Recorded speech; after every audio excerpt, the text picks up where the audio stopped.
Welcome to the Nuchi Health Podcast, where we provide credible, no-hype health, wellness, and nutrition information that actually moves the needle towards better long-term health.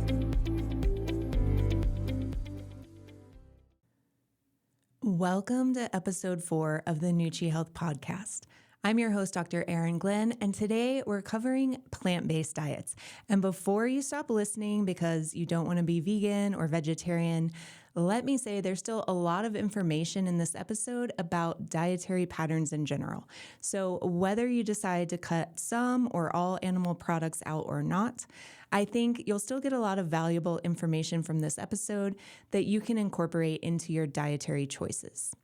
Plus, we've included timestamps so you can skip around to the topics you're most interested in. This is the 4th episode in our series aimed at helping you find your food fit, a plan for how to structure your everyday eating in a way that fits with your lifestyle, preferences, health goals, budget, and more. So if you're new here, I encourage you to check out those earlier episodes as well, especially episode 1 that introduces the series and gives a good overview of basic nutrition principles. Today, we're talking about plant-based diets, including vegan, vegetarian, and all of the variations of these plant-based approaches.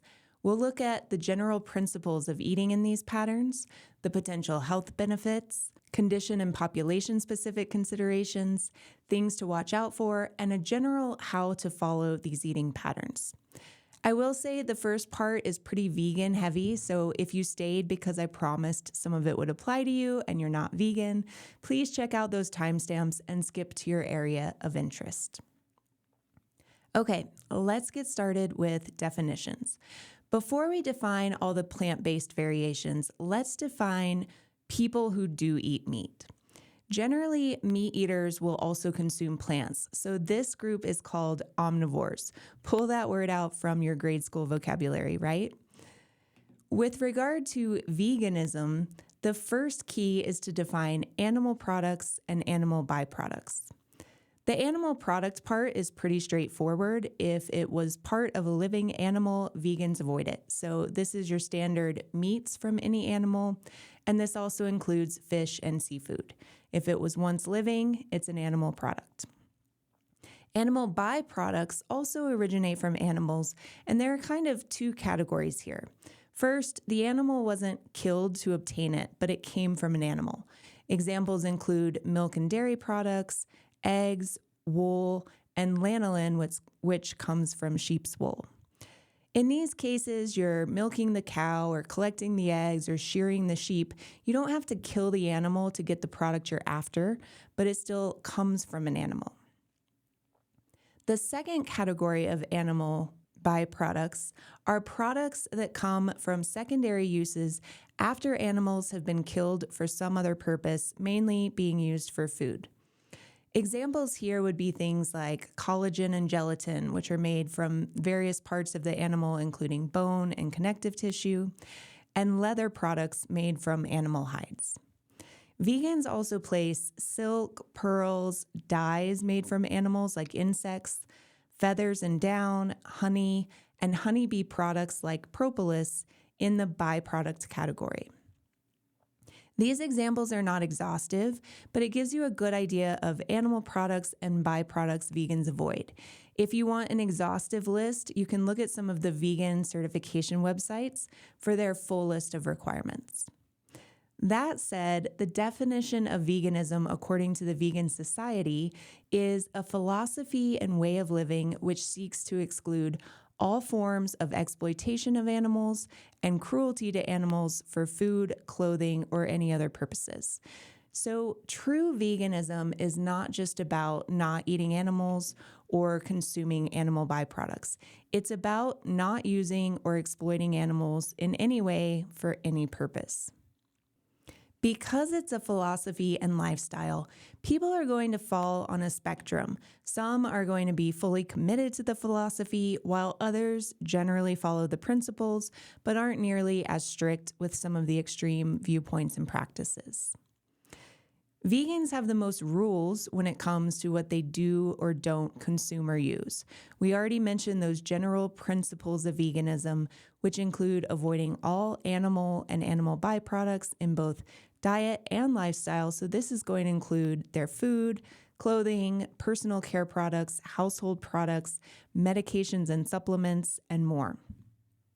This also includes using animal testing at any stage of development of a product. We often don't think about how many things we use in daily life that this would affect. It's actually quite difficult to be fully vegan because of how many layers deep they go in terms of whether an animal byproduct was used or animals were exploited at any point in the process.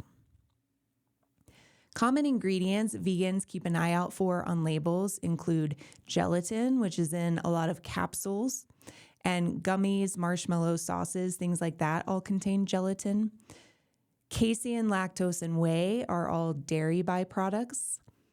Other ingredients like stearic acid can be from animal sources, but they can also come from plant or synthetic sources. So it can be hard to confirm if a product is vegan when it has ingredients like this because companies are not required to disclose their source. Vitamin D3 is generally from lanolin, which is sheep's wool. Carminic acid and cochineal extract are names for a red dye used as food coloring that comes from insects. And in personal care items, collagen, elastin, keratin, lanolin, carmine, shellac, tallow, and many bee products like beeswax, propolis, and honey are often used. And these are all things avoided by vegans. Aside from known vegan foods like plant foods, how do you know if a product is vegan? The easiest way is if the product has an official third-party certification, such as through the Vegan Society or PETA, but learning the ingredients to look out for on labels or using apps on your phone are also useful if a product doesn't have a certification. We'll add a few resources for finding vegan products in the show notes if you're interested. Everything after veganism falls lower on the spectrum of rigor. I would say the main difference between a vegetarian and a vegan is that vegetarians are more focused on dietary choices, whereas vegans focus on overall lifestyle.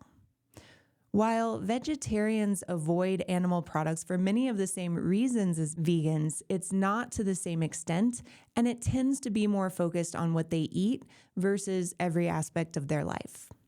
There are also many different variations of vegetarian. If someone says, I'm vegetarian, it's actually quite hard to know what they may or may not consume. Here are some of the variations of the term vegetarian that give more clarity around what someone will consume.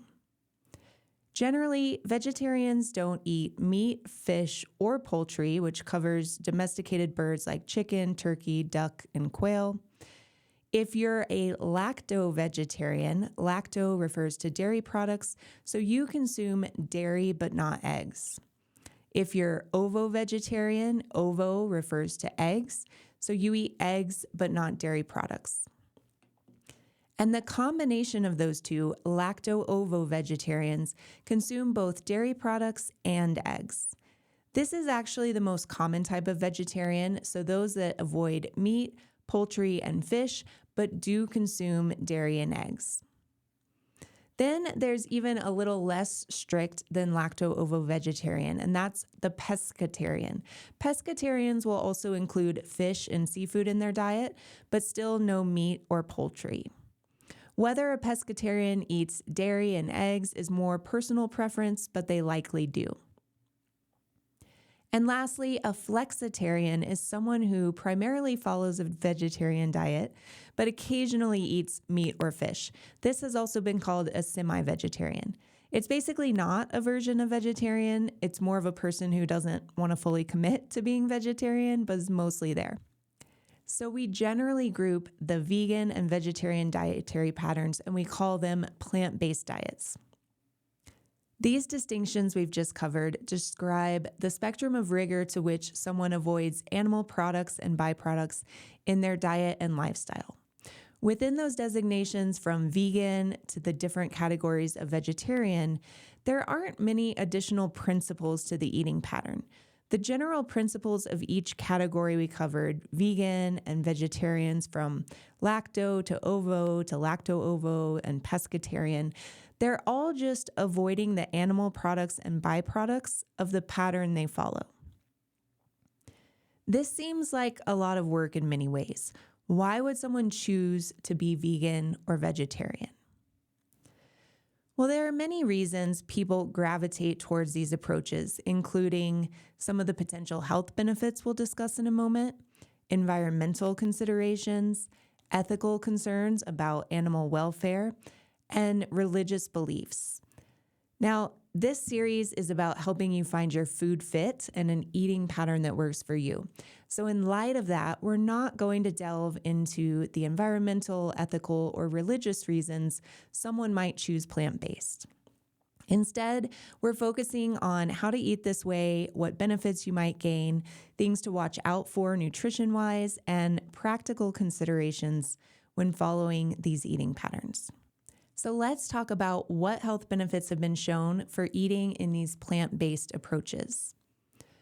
When we talk about these health benefits, we're generally going to be comparing the plant-based diets as a group to omnivore diets, those diets that include both plants and animal products.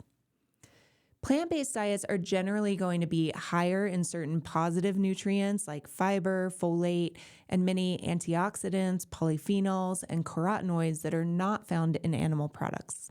They'll also contain less of certain negative nutrients like saturated fat and cholesterol compared to omnivore diets, especially those plant-based eaters not consuming any animal products like eggs, dairy, or fish.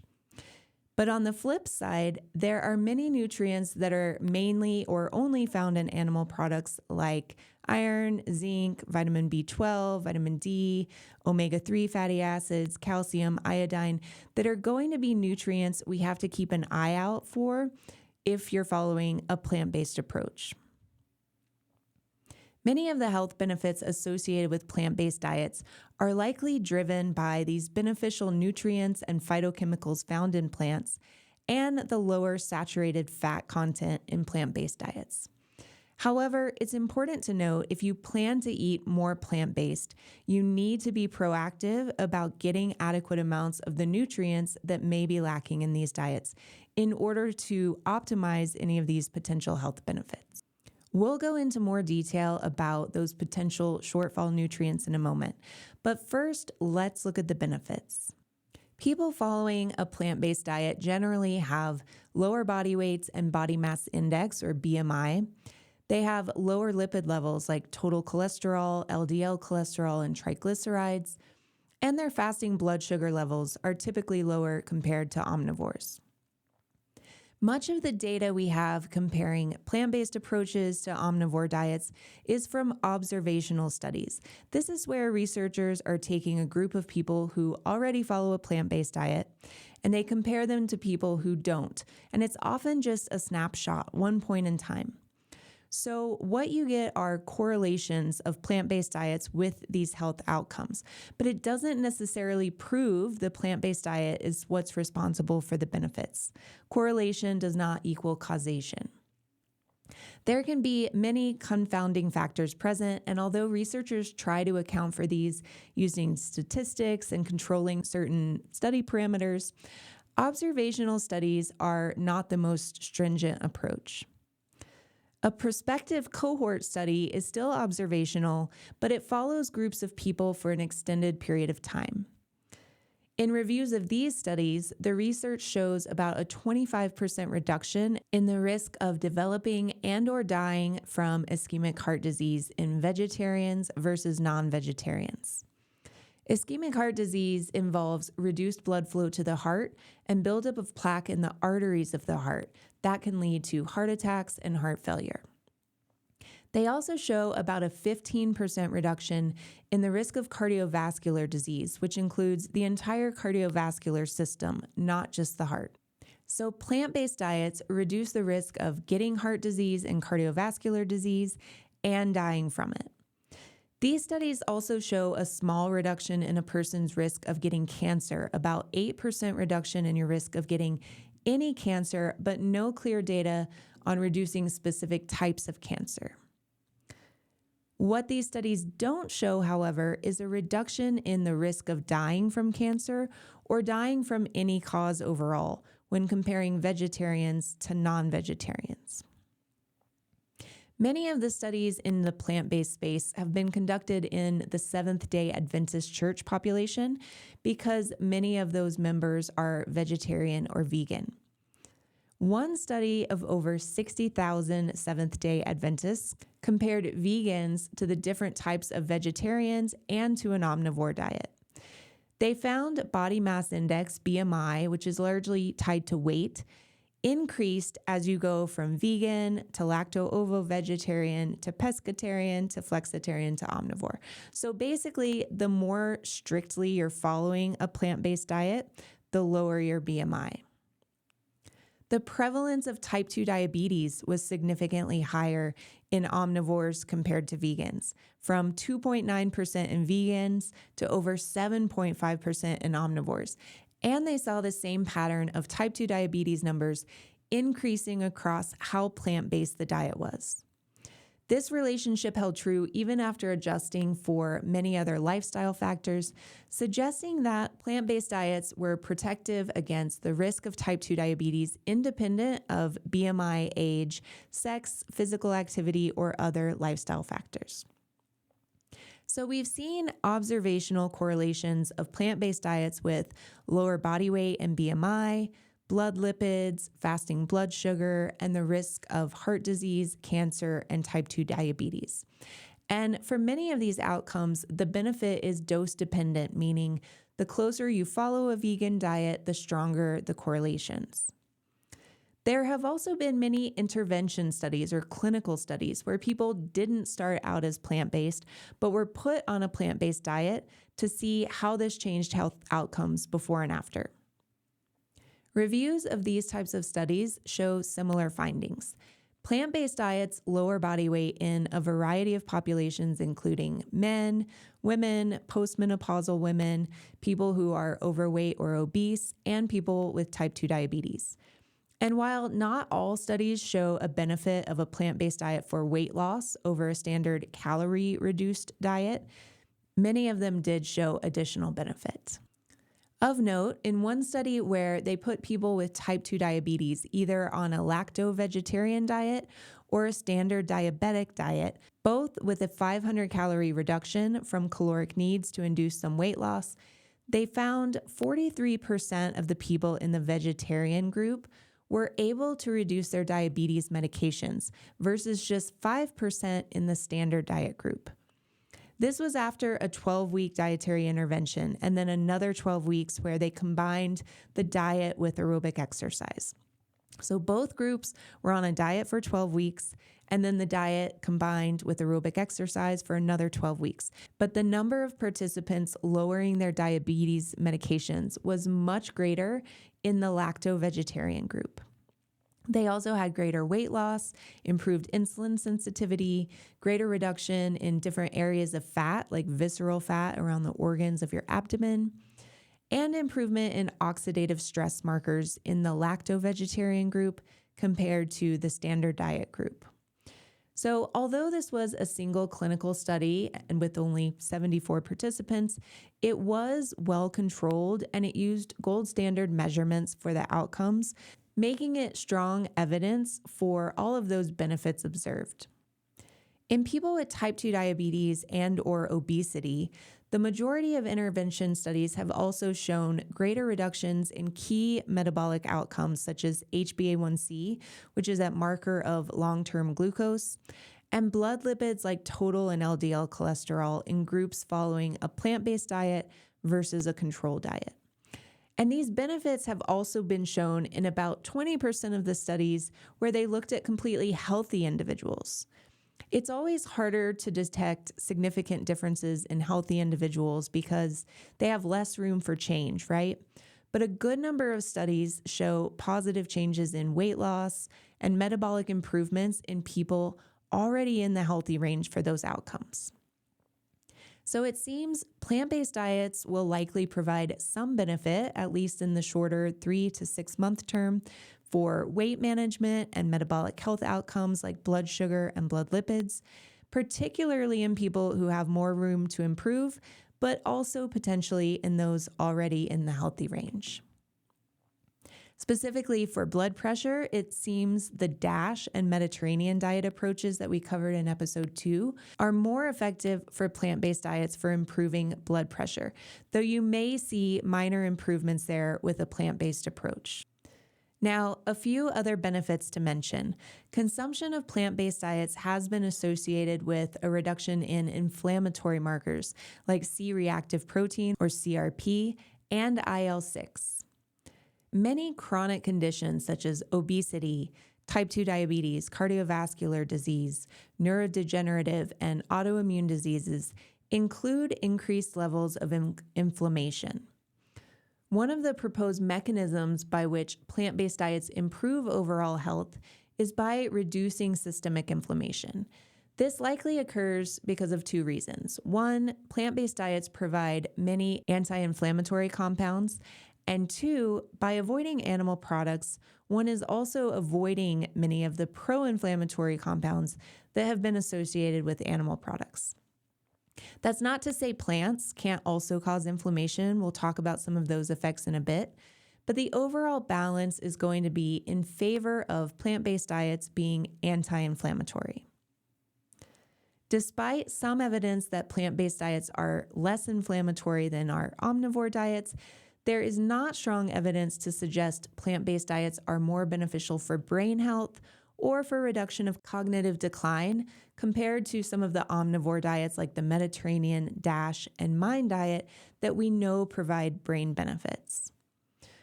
One reason could be lack of the healthy omega-3 fatty acids that are found in fish, which are excluded from these plant-based diets unless you're pescatarian.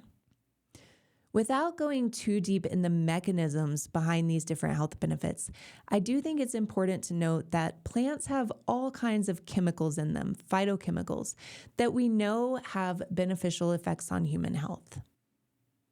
You've probably heard of a lot of these, like antioxidants, polyphenols, carotenoids like beta-carotene, lutein, and lycopene, flavonoids like anthocyanins that give blueberries and grapes their purple, blue, and red colors, and so many more.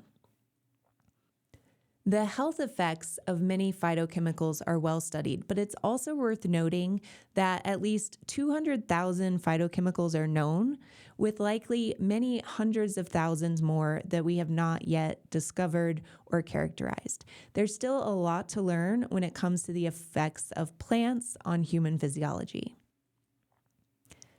The last thing I want to touch on here in the health benefits section has to do with how these health benefits compare to those we already reviewed for omnivore diets, like the Mediterranean and DASH diets in episode 2. The research showing plant-based eating patterns don't result in overall lower mortality or death is really interesting to me.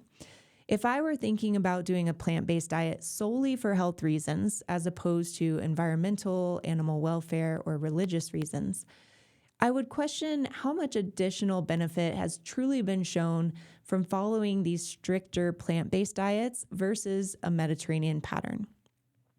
From the current research, it seems you may get some additional benefit for weight loss and certain cholesterol outcomes, at least in the shorter term.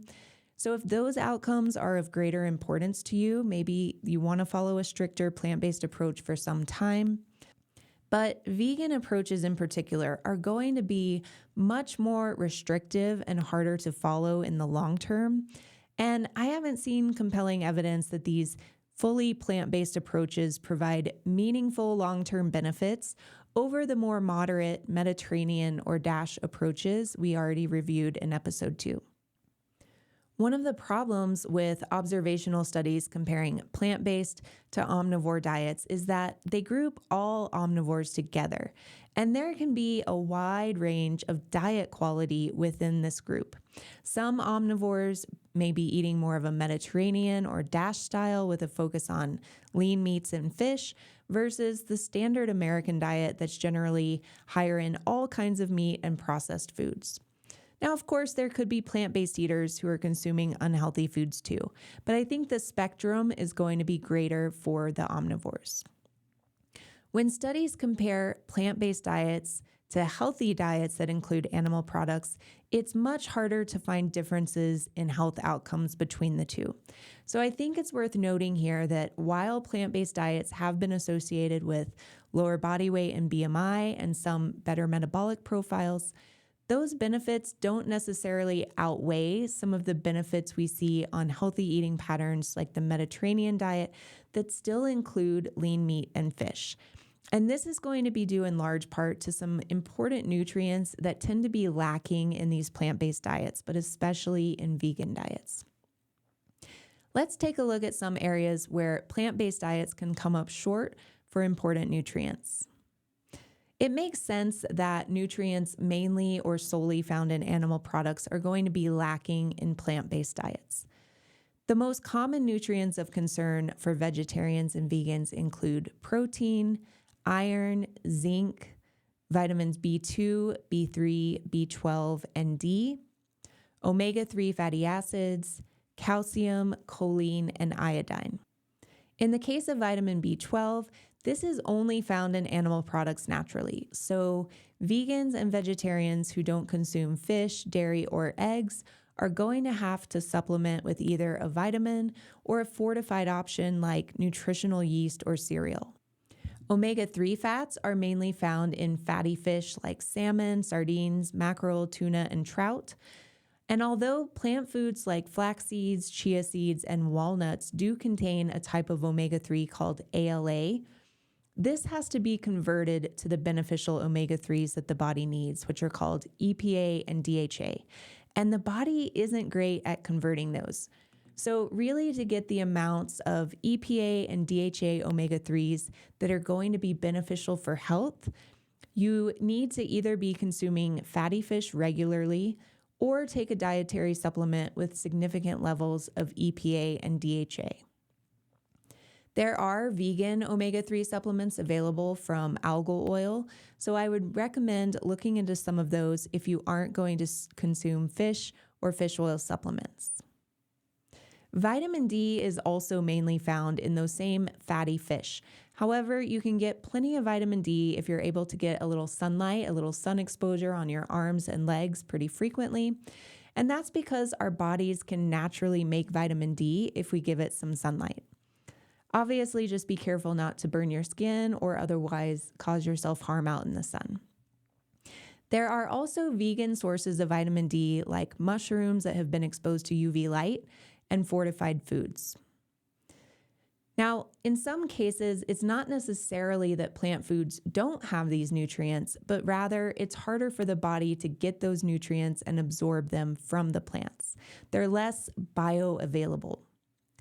Iron is a good example. There are different forms of iron in animal products versus plants. And the heme iron that's found in animal products, it's easier for your body to absorb.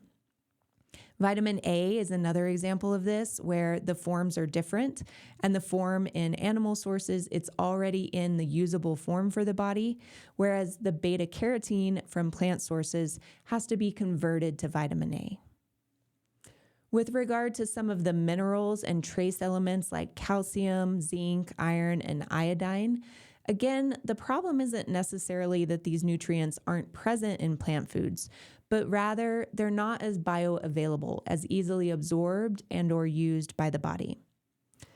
A group of compounds called anti-nutrients have gained popularity with a lot of the health influencer crowd lately, and these are compounds you may have heard of like oxalates, phytic acid, lectins, tannins, and others that can bind to or otherwise prevent the body from properly utilizing nutrients. We're not going to go into all the specific here for time's sake, but it's just another example of how it can be harder for the body to utilize certain nutrients from plant foods that aren't as big of an issue for animal foods. We'll come back to a few of those anti-nutrients when we talk about condition-specific considerations.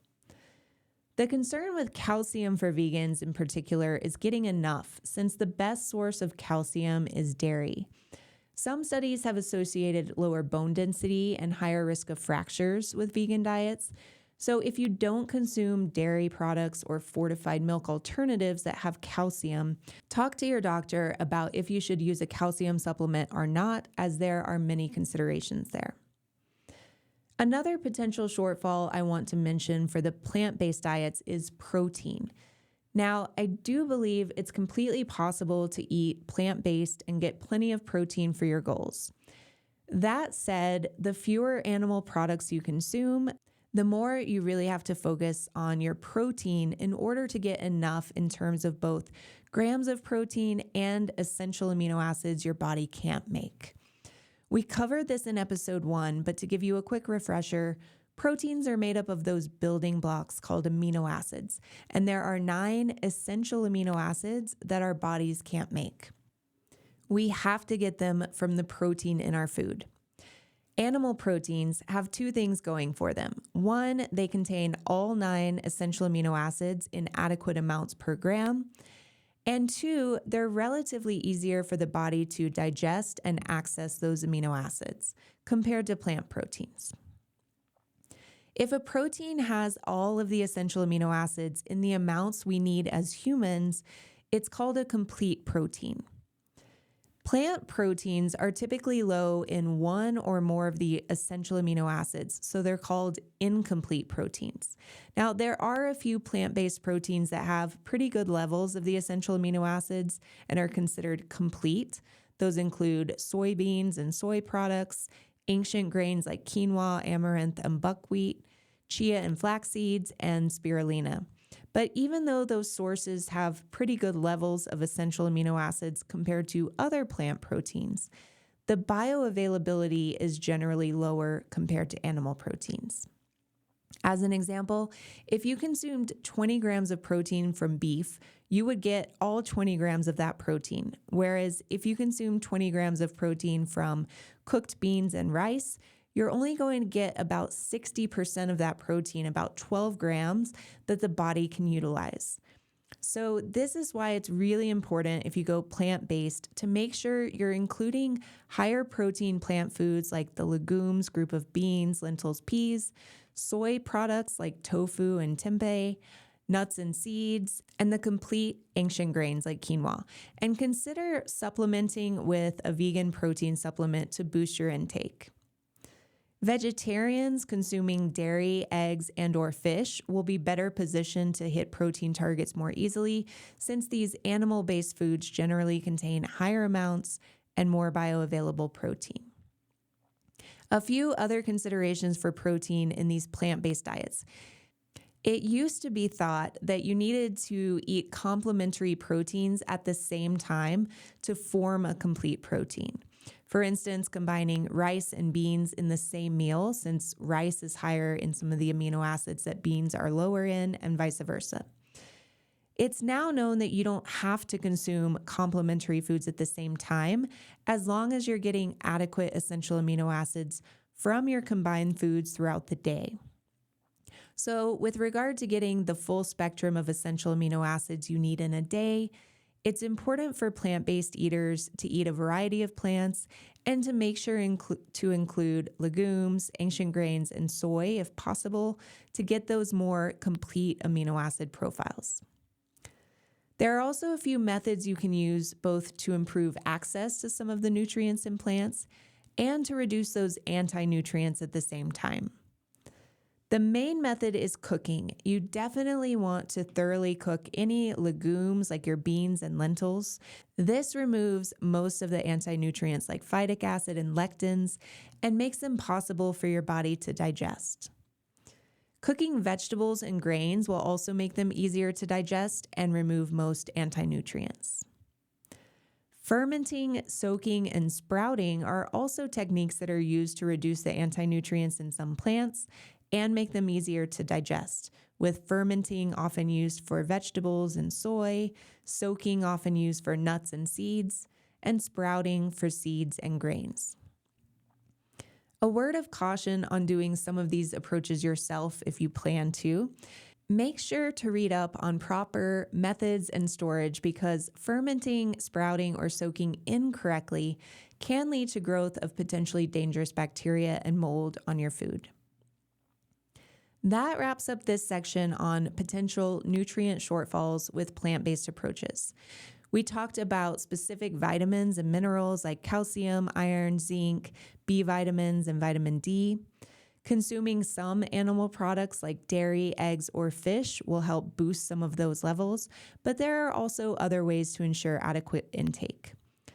The same goes for omega-3 fatty acids, EPA and DHA, and protein. It's certainly easier to ensure adequate nutrients by incorporating some animal products like dairy, eggs, and/or fish, but there are many ways to address the nutrients of concern if you decide not to eat anything from animal origin.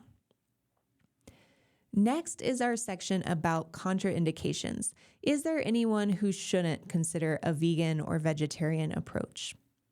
There aren't many people who should avoid eating more plants, even if you don't plan to go fully vegetarian or vegan.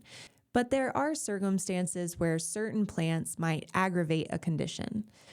Many of the things we'll mention here are similar to what's already been discussed for previous dietary patterns we covered. Please know this is not an exhaustive list of all cases, and remember, we're all unique in our physiology, medical history, health status, genetics, and many other factors that can be affected by making a dietary change. This is not individualized dietary or medical advice, and I am not a medical doctor or a registered dietitian. It's important to discuss potential dietary changes with a qualified healthcare provider, especially if you're on medication or you have an existing medical condition. And of course, do not stop or adjust your medications without the guidance of your healthcare professional. A few of these we've talked about previously, so I won't go into as much detail here. People with chronic kidney disease need to limit certain nutrients and should really be on a kidney diet.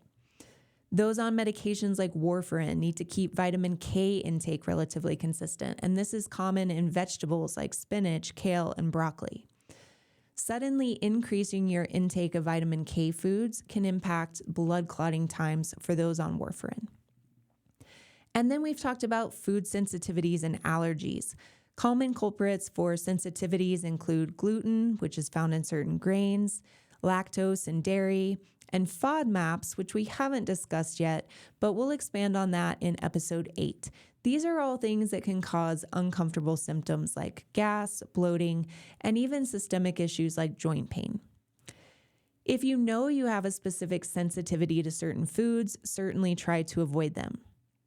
If you don't know about specific sensitivities, but you commonly have digestive issues from eating healthier foods, or you seem to have random reactions and you're not quite sure what's causing them, episodes 7 and 8 will discuss some potential methods for figuring out where you might have sensitivities and how to manage those. We talked about those anti-nutrients like oxalates and lectins. While less common, high amounts of oxalate, for instance, can aggravate and contribute to kidney stones. So people with kidney stones may want to limit high oxalate foods such as spinach, beets, and navy beans. I'll add a link to a list of high oxalate foods in the show notes. Also, in relation to those anti-nutrients, certain lectins can be toxic or very aggravating to the digestive tract, with the biggest culprits being raw or undercooked kidney beans. It's really important to properly cook your beans to greatly reduce the lectin content.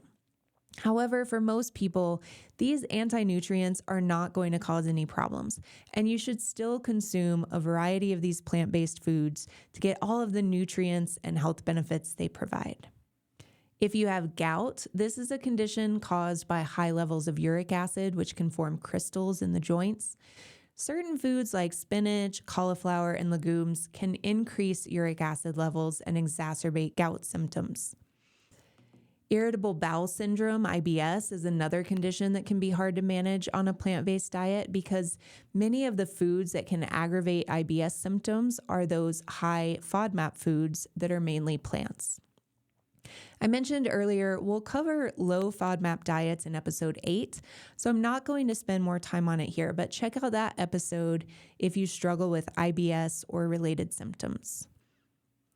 We noted in reviewing the benefits of plant-based diets that positive benefits on blood sugar control have been shown in people with type 2 diabetes, and those diets are associated with lower risk of type 2 diabetes.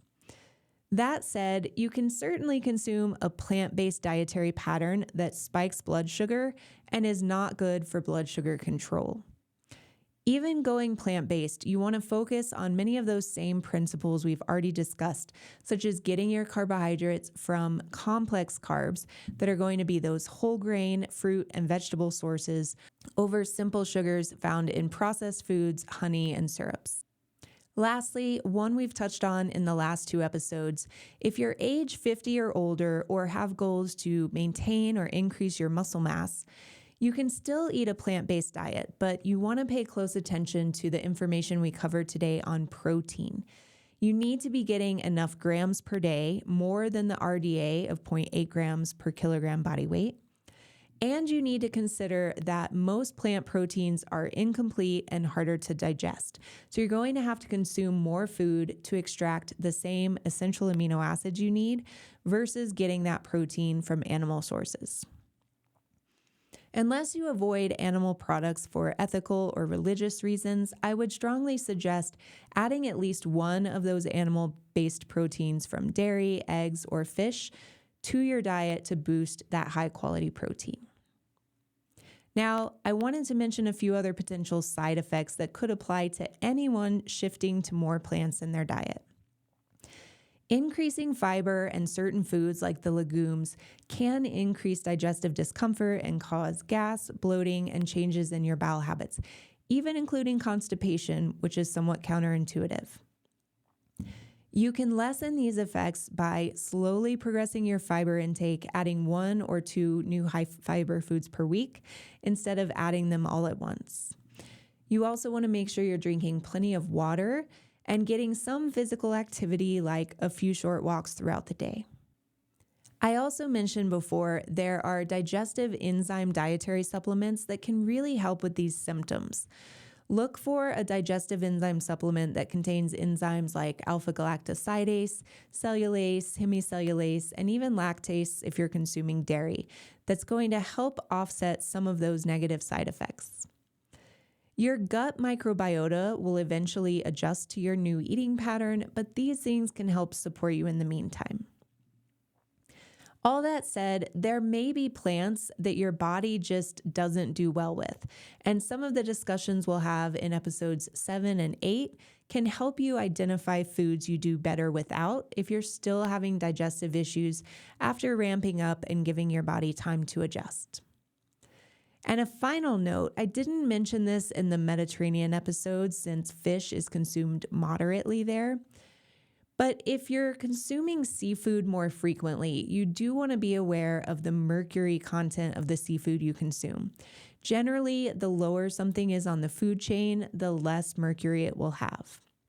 Predatory fish that live a long time, such as swordfish, shark, and tuna, are going to have the highest levels, whereas many of those fatty fish we talked about consuming for healthy omega-3s, those are lower in mercury, things like salmon, sardines, trout, and anchovies. Other seafood like shellfish are also typically lower in mercury. While consuming high levels of mercury is not good for anyone, it's particularly important for women who are pregnant or nursing to watch levels because mercury can damage a developing fetus, and it's going to mainly affect the brain and nervous system. If you stick mainly to those fatty fish we discussed here and on the Mediterranean episode, this is not something that you need to worry much about. We've now covered the different types of vegetarians and the principles of veganism, which mainly cover the principles of these different eating approaches based on which animal foods, animal byproducts, and practices involving animals they avoid. As far as a specific how-to for these eating approaches, it's more about what you can't have than what you can. Technically, a lacto-ovo vegetarian could base their diet on more bread and cheese than fruits and vegetables. But the key to doing a plant-based diet successfully for health is to ensure intake of adequate nutrients, which is going to require more and more planning with increasing dietary restriction. We've already covered the various nutrients that are often low or lacking in vegan and other plant-based diets, so I won't reiterate those here. But I will emphasize that people who don't like to eat a variety of plants and or who are opposed to dietary supplementation likely won't do well on a fully vegan diet. If you're considering one of these dietary approaches and you haven't already started, I recommend shifting first to one of those less restrictive approaches where you can still include at least some animal products, whether it be dairy, eggs, or fish. There are important nutrients in these foods that you need to pay close attention to make sure you're getting enough of if you go fully vegan. But if you're committed to both your plant-based diet and yourself to make sure you're getting those nutrients your body needs, plant-based diets can be a great approach to regulate body weight, reduce your risk of many lifestyle-related diseases, and reduce your impact on the planet and other living beings. This concludes our discussion of plant-based diets and episode 4 of our Food Fit series. I hope you learned something new today, that you have enough information to decide if trying out one of these eating patterns is something you're interested in, and you have the tools to take the next steps when you're ready. Please leave any questions or comments you have about today's episode in the comments section of our YouTube channel. You can find us at Nuchi Health, that's Nuchi Health, there and on all social platforms. And if you learned something helpful or enjoyed this episode, please subscribe to our YouTube channel, follow us on our social accounts, and leave us a review on Apple or Spotify. Those interactions help us grow and help us make a bigger impact. I've also included my Ko-fi page in the show notes where you can make a contribution to the show if you'd like to support us in that way. Thank you for being here, for your desire to learn and improve your health, and for letting us be part of that health journey. I'll see you soon.